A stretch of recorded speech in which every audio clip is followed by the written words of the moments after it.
Ya, nafikiri sisi tuko vizuri tumeanza maandalizi yetu baada ya kumaliza mechi yetu na Coastal. Tunajua mechi ya kesho haitakuwa mechi rahisi, itakuwa ni mechi ngumu. Ukiangalia matokeo ya mechi iliyopita, katika game iliyopita Dodoma waliweza kutupa wakati mgumu sana na kuweza kupata suluhu ya goli 1-1. Kwa maana hiyo haitakuwa mechi rahisi, itakuwa mechi ngumu, lakini pamoja na ugumu na ubora wao Dodoma tumejipanga kuhakikisha tunapata pointi 3 katika mchezo wa kesho. Okay. Kocha, mchezo uliopita dhidi ya Dodoma mlipata sare. Sasa mnarejea nyumbani. Mnaamini mnaweza mkatoka na chochote kitu hapa nyumbani?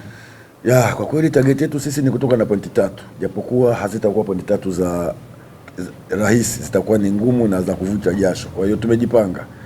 Pamoja kwamba na ugumu, nimesema toka mwanzoni walitupa game ngumu sana katika mechi yao ya kwanza kabisa kule Dodoma, na mechi ilisha kwa suluhu.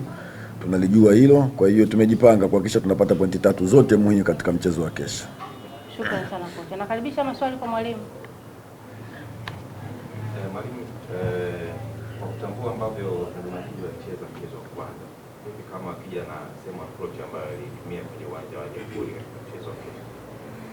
Ya, nafikiri sisi tumejipanga kwa design yote watakavyokuja.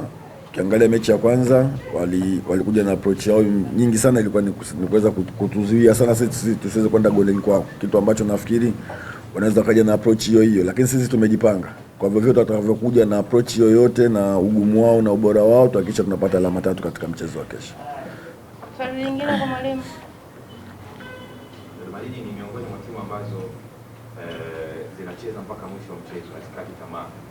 Tumeona mifano mingi ambayo imetokea hapo awali, lakini kwa kulifahamu mchezo uliopita dhidi yako na Coastal Union, kuna makosa baadhi yalifanyika kwenye dakika za jioni ambayo kama Coastal ingekuwa vizuri wangeweza kuyatumia na kubadilisha ubao, jambo ambalo kwa Dodoma Jiji inaweza kawa ni threat sana kwenye mchezo wa kesho. Umeyafanyia kazi makosa yana yale na kutegemea nini cha tofauti kwenye mchezo wa kesho?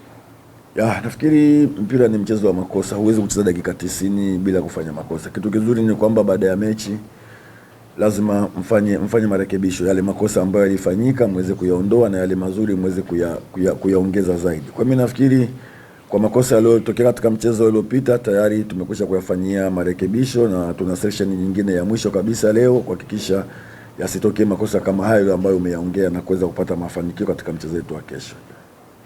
Kocha, neno kwa mashabiki wa Simba.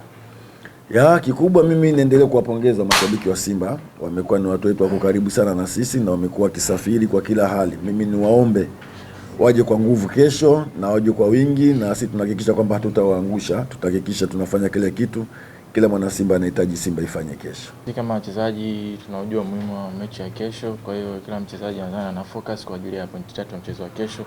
Ni mchezo ambao muhimu sana kwa ajili ya Simba, kwa ajili ya mashabiki yetu, kwa sababu mchezo wa kesho tukishinda tunasogea nafasi ya juu, kwa sababu kila mchezo kwetu una umuhimu. Kwa hiyo si focus yetu ni mchezo wa kesho kupata pointi 3. Hussein, kama wachezaji huwa mnazungumza nini kuelekea mchezo? Mfano kama mchezo mgumu dhidi ya Dodoma, mnaongea nini nyinyi kama wachezaji?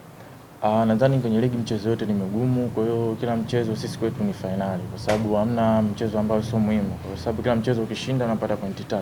Kwa hiyo kila mchezo kwetu ni muhimu katika ligi. Okay, nakaribisha maswali kwa mchezaji. Maswali. Hussein, zungumza na mashabiki wa Simba walike uwanjani. Kikubwa mashabiki wa Simba, hii ni timu yao, kwa hiyo alafu ni mchezo wa nyumbani hapa. Kwa hiyo ni opportunity kwetu sisi kama Simba kuwapambania mashabiki wetu, nadhani wajitokeze kwa wingi ili tuweze kuwapambania katika mchezo wa kesho. Okay, shukrani sana. Naam, hao walikuwa